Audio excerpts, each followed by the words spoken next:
Popularly remembered as a staunch opponent of Zionism, whose legacy remains deeply rooted in advocacy for the Palestinian cause, for wider education and for social reform, Muhammad Izzudin bin Qadir Al-Qassam was born in the year 1882 in the town of Jabla, situated in modern-day Syria.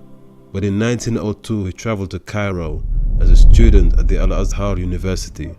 Later, having graduated, Muhammad Izzudin Al-Qassam became a preacher in his hometown, but he soon got involved in activism. And when in 1911 the Italians invaded Libya, Muhammad Izzudin Al-Qassam responded by raising funds and recruiting volunteers to aid the Libyan liberation struggle. Similarly, after World War I broke out, he enlisted into the Ottoman army and later returned home to organize resistance against the French. He was a key figure in the 1921 Syrian revolt.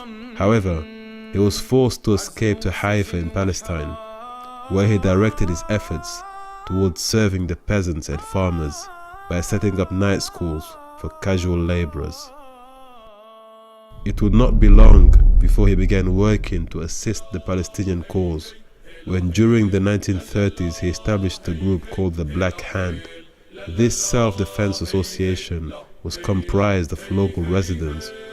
Regrettably, this movement was soon discontinued when in November 1935, Al-Qassam and a dozen fighters were besieged by the British for 10 days in a cave near Ya'bad, where he was subsequently assassinated a few days later in what became a contributing factor to the 1936-1939 Palestinian revolt. Today his memory lives on as a courageous and heroic champion of the Palestinian people. He lies buried in Haifa.